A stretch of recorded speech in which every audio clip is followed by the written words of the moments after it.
Welcome everyone to round 3, the final round of January 22nd Star Wars Unlimited Night over at Valkyrie Vault in Brownsburg, Indiana.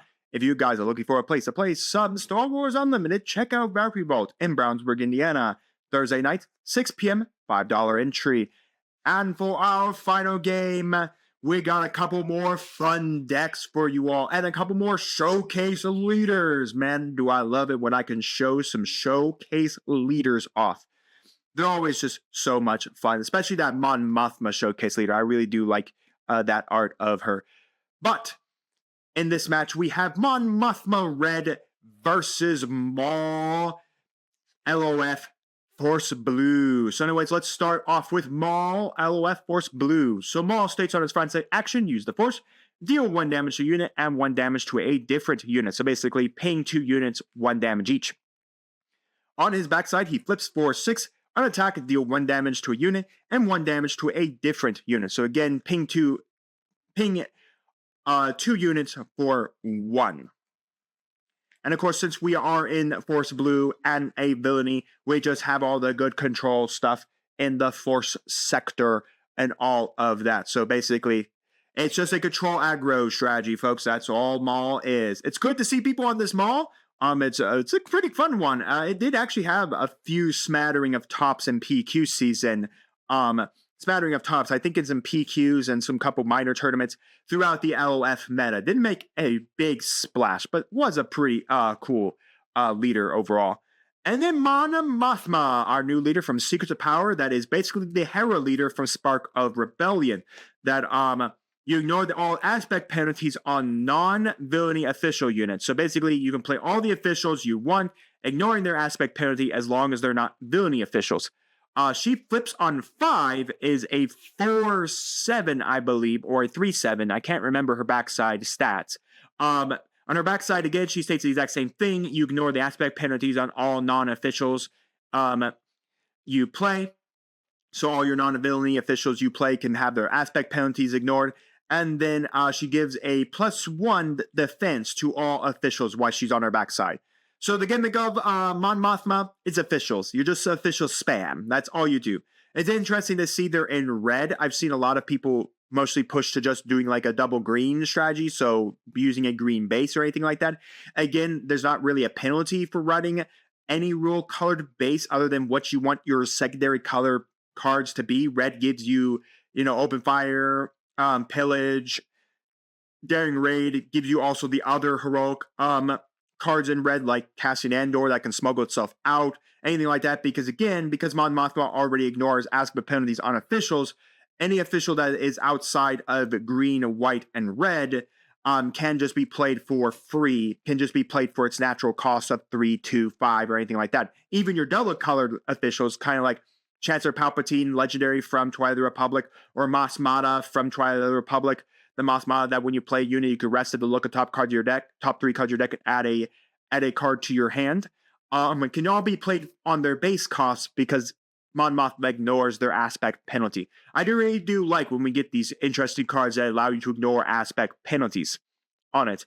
Much like what we got from Hera from Spark that allows you to ignore the aspect penalty on all your specters. And of course the Hera leader that got shown to us from, of course, A Lawless Time, that allowed you to ignore aspect penalties on your heroic cards as long as you control 2 or more units, which is not really great for ignoring aspect penalties, in my opinion. But still, it's glad that we have these type of leaders that ignore aspect penalties. I think they're really fun to build around, and they're really cool to build around because, again, it kind of matters on what you want your base color to be to use those secondary colors, since you really don't care about the official tag in heroic or non-heroic official tags, because they really don't matter because Mon Mothma ignores the aspect penalties. So with that said, let's jump into game number 1. Alright folks, let's see what we got here with the Mon Mothma officials versus Maul control or Maul aggro control.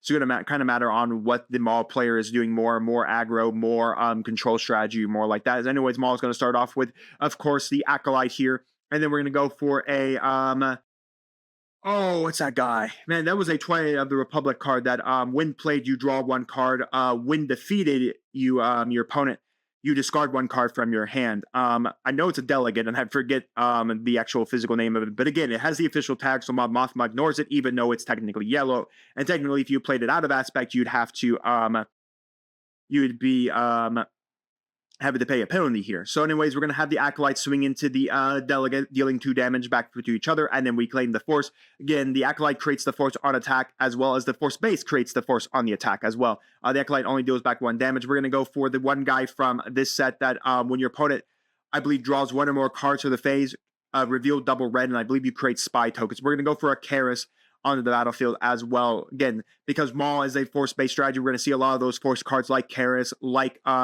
the 𝐿𝐼𝐼𝐼 Assassin. They're all going to come out. Anyways, we're going to use Maul, burn the force here. We're going to ping 1 on the delegate, ping 1 on the other guy that just spacing my name here. So it's a pretty nice thing here. Again, the Acolyte, like I said, the Acolyte generates the force naturally on its attack, but it also gets generated based on the base. By the way, the little dice that is blue, that is going to be the representation for the force. The red die are the attack triggers. And I believe they use green die to buff the show for experience. And I do believe they use blue die as well for shield. So instead of using tokens, they use little dice to represent everything. Which again, as long as you and your opponent discuss exactly what everything stands for, that's perfectly fine. I would, of course, confirm with your head judge, all that. So anyway, the delegate is going to die here, and then that is going to trigger the delegate's effect to have to pitch 1 card from the Mothma player's hand. They're going to pitch out a Mina off of that there. So again, remember, that guy over there can only really trigger his effect if your opponent draws 2 or more cards. We're going to swing 2 damage for the 𝐒𝐻, and we're going to go for Chancellor Palpatine. Of course, it's the legendary that on attack, if a unit was destroyed this phase, create a clone trooper. So anyways, we're also going to go for the Kylo's TIE Silencer, and we're going to go for the Acolyte over there. I forget. Termins? I forget the actual name. It's the one girl from KOTOR 2. Anyways, then we're going to go for a Queen Amidala coming down here. We're going to create 2 spy tokens. And again, then the chances effect also states all tokens that come in play come in readied as well. So it's really nice here. So those spy tokens automatically coming in ready. And that Queen Amidala is a whole lot worse than you expect because of the effect here. So anyways, we're going to flip on Mothma because, like I said, she does flip on 5, where Maul has a flip on 6. And then remember, all officials now have 1 extra defense point as well. So we burned, of course, the force here from them all. We're going to have to figure out what we want to do here now because those spy tokens are now even worse because of the fact they now have 3 health points. So we're going to do 2 damage to 1 spy here.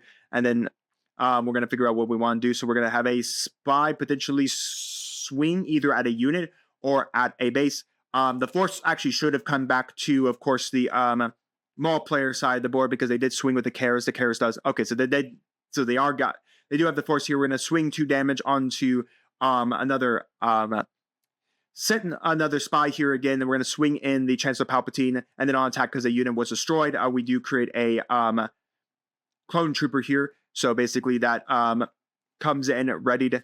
Of course, and then got that additional plus, doesn't get the additional +1 to its defense because of Mon Mothma. So it's just a 2/2 clone trooper. So anyways, we're going to swing another 2 here. We're going to go for the Grand Inquisitor. He's coming in here, folks, to tell people to be better, to kill off those that defy the Empire. Anyways, we're going to then deal another 2 damage here from that clone trooper, and then we're basically just going to pass. And I do not see how Maul is getting out of this game state here. This has now become gummy because there's now not a great way to kill off that queen, because if you go swing and attempt to kill off the queen here by battle, the queen just kills off the spy or kills off any of the other officials off the board state here. And all these officials having a +1 defense is not great here. So anyways, we're going to swing in 3 damage here from the Grand Inquisitor onto Mon Mothma. She's a 3/7, by the way. I thought I thought for some reason it was 4/7. No, she's a 3/7, and she doesn't. I don't think she gets her buff. I believe she gives the buff of +1 to defense to all other official units, so she can't even get her own buff. Anyways, we're gonna go for a 𝐿𝐼𝐼 Assassin. We're gonna immediately remove off the Mon Mothma here, so that that extra +1 AP or +1 defense is no longer viable to the rest of this board state here. The problem though is that there's still enough officials on it, and Mon Mothma is still able to ignore aspect penalties on all officials, so there's still very much we can do here. So anyways, we're going to create another clone trooper token because again we do have the ability of we do have the ability coming down here because, again, a unit was defeated this phase, so we do just create a clone trooper. So we have 𝐒𝐻, and then 𝐒𝐻's effect is going to gain the force on the attack trigger, and then on death, she's going to burn the force to immediately kill off the spy token. We're going to swing into 2 damage from that clone here, and we're going to figure out what we exactly want to do on the Maul side of the board. Technically, they still can gain the force as well because of the Acolyte swinging in, and the Acolyte's going to be able to knock out the clone trooper here. That is going to deal 2 damage back to the Acolyte, and then we're going to be able to gain back the force, meaning that Maul can trigger yet again here to deal 2 damage, and then we're going to swing 3 into the base here from the 𝐂𝐍𝐶 silencer, but I'm still not sure how Maul's getting out of this. They only have 4 health points left, and then here comes the Rebel coming down. So the Rebel is going to get ping 1, does have hidden, and does have official, by the way, which is hilarious. And we're going to go for that official, which can create a spy token standing. Creates a spy token on play, but it comes in standing because of Chancellor Palpatine. That's why that Palpatine is just so good in certain strategies. Anyways, we're going to go flip the Maul on attack, and then we're going to deal 2 damage. We're going to swing over the Chancellor here, and then we're going to ping 1. So we're going to knock out the so we're going to use the effect to ping 1 and then ping 1 onto the spy here. And then we're going to take back, of course, 2 damage here from, of course, the Chancellor onto the Maul here. But unfortunately, it's still not enough. There just isn't no way for the Mon Mothma player to do anything. So they could just, so basically the a play of just an Acolyte on the Maul side, but that being it, because again, all these bodies can easily, any one of them can win out the game. They all have 2 damage they could swing, and there's only 2 health points left on Maul as a base. So game number 1 will go to Mon Mothma. Here we go, folks. Game number 2. Both our players are finishing up their resourcing for the turn, and then we'll figure out what we want to do here. So anyways, we're going to go for an Acolyte. All right, so an Acolyte. And then we're going to go for, of course, the Chairman here to be able to then restore 2 on the attack, but also has the official tag keyword. So yeah, so basically, if you've never seen a Mon Mothma build, it kind of depends on how you feel about Mon Mothma. Here's we go for a Fallen Lightsaber attached to the Acolyte here, because again, it also has the actually don't think it has the Force tag. I think it has the Sith tag. So because I think it just generates the Force naturally, generates the Force here. Anyways, then it's going to claim the Force here. I'm not sure why the little blue die went to it to generate the Force here. We also have the Chairman coming down. So, yep, there's the blue die being correctly put on it. But yeah, what's funny is that the Acolyte doesn't actually generate the Force naturally on the attack because he doesn't have Force trigger, doesn't have the Force tag. He has the Sith tag. So that means that he generates it on his attack. So anyways, we're going to go from Maul to ping 1. Again, the problem is now Turret has no way to go for the defense here. We're going to create a spy token. That's all that card's going to be able to do for us because, again, it can restand a unit that did not attack and did not come into play that turn. But unfortunately, there was no such thing. It does then afterwards creates a spy token, which is nice and all that. But unfortunately, unfortunately, you want to use it more for its main effect to restand a unit that came in, that was able to come in that turn that didn't attack or didn't come in that turn. But unfortunately, not much you can do about it, but you still create a spy token. That does become a problem. The problem here is that the turret now has the Force again, meaning that the turret now is lethal once again for his effect. Anyways, we still have the delegate there that doesn't really have any attack that can do the pay 1, tap 1. So we're going to go kill off the spy token here with the turret here, and Mon Mothma will have to swing at the turret here, and then turret effect can trigger, then Mon Mothma's only taking damage, and turret doesn't take anything. So let's see if they're going to just tap down for the effect here, what they really want to do. Again, Mon Mothma is pumping up that other official with a +1 to their defense, but we're going to trigger off the effect to go for turret's effect, meaning that we only take back 1 damage point here. The Acolyte's then going to swing, kill off the other guy, and then that's going to create the Force again because of on attack. Again, since it's not attached to a Force unit, it can't utilize the effect of the Fallen Lightsaber. And we're going to go for the other, the Chancellor before Palpatine, coming down as well. We're going to go for Dark Tyrannus. Dark Tyrannus breaking his shield because we have the Force allowing us to swing in for the ambush. As long as you have the Force, he gives himself ambush, but does come in naturally shielded, which is really good when a lot of people had him. That's also the promo that if you went to Gen Con, they were handing out, or some events like that. So I actually have a couple of my own collection. It is really nice. It's a nice looking promo, by the way, too. But anyways, it looks like this game is definitely more on Maul's side, as we automatically have the Mon Mothma player just scooping up to Maul. They definitely just don't have a way to stabilize a board state or keep a board state stabilized enough to do anything. I mean, I think it's Chancellor. I was going to call him Baldor, but I don't think that's even his name. But yeah, I mean, there's not really much else you can really do in this board state. Maul has now stabilized the board. a 3/7 body that has to run into turret again isn't exactly going to be great when turret's just going to trigger his effect again to reduce the damage he takes. So yeah, not much you can really do about it. That means we have that all-important game number 3. Here we go, folks. That all-important game number 3. Who will take it home? Who will claim victory? Mothma or Maul?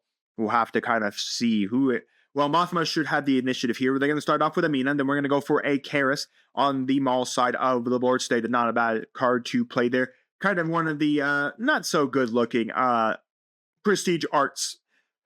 I thought the LOF prestige arts definitely were a hit and miss. I think they were more of a miss than a hit in my opinion, but you guys can let me know your opinions on the LOF showcase prestige arts as well. But anyways, Karis coming down, of course, allowing us now to start generating that force. Because again, if you never dealt with a force leader or a force base before, the best way to deal with it, choke point it. How does that happen? The base needs a force unit to swing, deal with the force units, kill them off the board, get rid of them, choke your opponent from being able to use the force. In this case, Maul, on his front side, has to use the force to do anything. The Karis needs the force to do her on death trigger. So that's the thing about it, is that if you basically pinch the deck strategy and what it wants to do, any force base, as long as you pinch it from not being able to achieve its ability, it's not going... It basically just finishes itself off. So it looks like our players are just talking about something here of what they want to do. Again, we have a Mina versus a Karis, all both 2/4s each, one of which can swing and generate the force, and on death has its really good on death trigger as well. So Mina is going to swing in for 2 damage here on the base here. We're going to go for 3. Ooh, a falling lightsaber on a force unit as well, meaning that we now have the force unit trigger as well, which means that on attack, you can ping up to 3 different units, 1 damage each in the ground. So you can't ping it in space. Anyways, we're going to go for the R-Raider to bring out a spy token. That's really about all we can do there. Karis can swing here, giving us the force and then allowing us to also trigger the Maul effect. So we're going to ping 2. I thought it was 3, but I guess... So Karis is going to kill off Mina, and then let's see that Mina is... Are they going to disclose the showcase for Mina to take the draw? Doesn't look like it. They don't have anything to showcase for the Mina. We're going to burn the force. We're going to hit 1 more damage to the R-Raider and then kill off the spy token there and all of that. And not sure why the Karis didn't take 2 damage points there. If she swung over the Mina, that would be 2 damage on Karis. I'm not exactly sure why that is the case, because there's no damage on, of course, Mon Mothma's base. So Karis did not swing into... Not swinging into the base, Karis swung into that. Okay, we did get a point out that we need 2 damage on the Karis. Congratulations to the Mon Mothma player. Pointing out the very important thing of making sure the damage counters were there. Otherwise, Karis here is actually full health, which is illegal, meaning that your plays can change based on what Karis's damage is. So anyways, 2 more damage from the R-Raider onto Karis, but unfortunately, it has 3 more health points left. It's going to swing in for 5, but again, nothing to do with the, nothing you can do with, the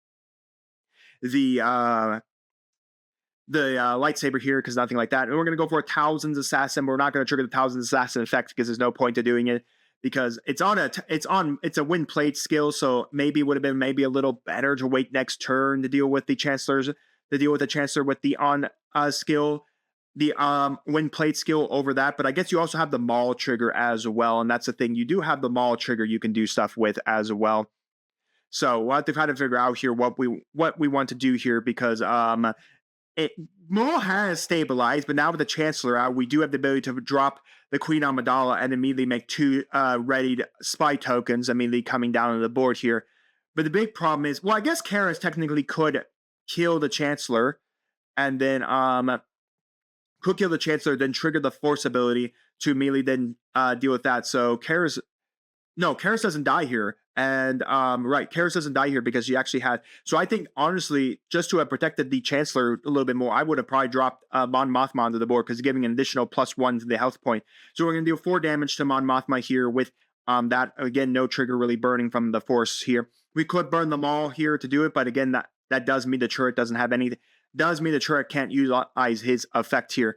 Anyways, we are going to burn to ping 1 and ping 1. Okay. A little interesting of effect, because the Mon Mothma player, I believe, has the initiative. Because they decided not to swing with the Mon Mothma. So that means, well, again, the problem was it really wasn't a great idea to swing into turret with Mon Mothma. So, yeah, there's one problem. Once that turret is stabilized on the board, there's not much you can do about it. The Church is going to be a nuisance. But yeah, I think I would have rather flipped them on Mothma trigger, because you know for a fact the Chancellor can't die to 𝐂𝐎𝐍 and can't die to the Maul trigger. So 𝐂𝐎𝐍 can't kill it in one shot because of the fallen lightsaber, meaning that Maul would have to kill it off, burning its effect. Meaning that you would have gotten at least the Chancellor to do something, or at least sat there and been a slightly more of a nuisance more than he was. But again, that just kind of matters on your opinion of how you believe the game state could be going. So anyways, we're going to deal 3 damage to turret here because, again, there is no force, so turret can't reduce the damage coming in. We're going to go for the 𝐂𝐎𝐍 swinging into the base here. Then 𝐂𝐎𝐍 is going to trigger its effect to ping 1 to the Chancellor and to Mon Mothma here, thanks to the fallen lightsaber, meaning that Maul can, of course, finish them both off this turn.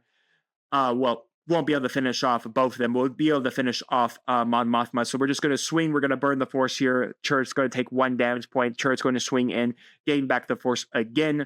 And then we're going to go for the outspoken senator, or that senator that on death reduces the cost of your next official unit you play. So anyways, we're going to swing another damage. I really think that this game state has just been now discovered. There's not much you can do here because Maul's going to flip here.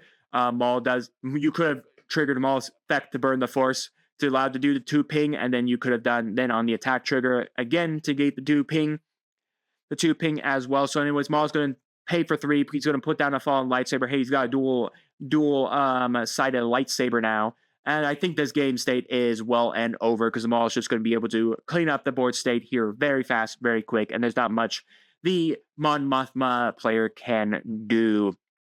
So folks, that is it. Maul LOF Force Blue takes game number 3, winning out the entire match against Mothma Red.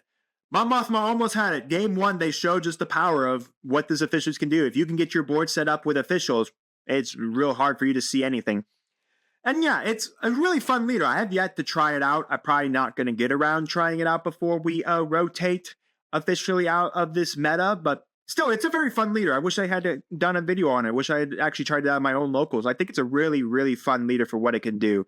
Being able to reduce the play cost of all of your officials that are not villainy units is a lot of fun. And I know I've seen a lot of people, different people depend on the base strategy. Some people will play out, some people will do a green base, some people will do some other base. It kind of really matters on your point what you want your secondary color to be to support you. So do you want Red's ability to be aggressive with those kill cards like open fire and bombing runs and casting Andors for smuggle or anything like that? Do you want yellow to be more of a control strategy, semi-control strategy, so that you can then use like surprise strikes and waylays to keep your opponent's board state cleaned out so that you can then stabilize? Or do you want to play blue for more of the control, maybe a couple more units that have the ability to heal you?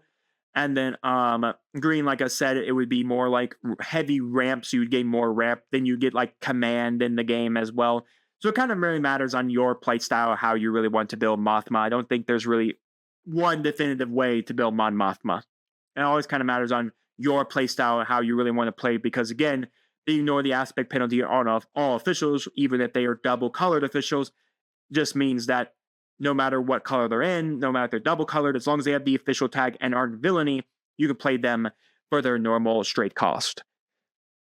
So with that said, guys, let me know your thoughts down in the comments on the decks, on the gameplay. If you guys have tried out either of these decks, how do you think these decks are going to do in the Lawless Time meta, as well as the Eternal meta as well? And while you're commenting, do make sure to like the video, subscribe to the channel, and ring the bell so you know if my videos go live for you. I will see you next time on Mom Dragons TCG.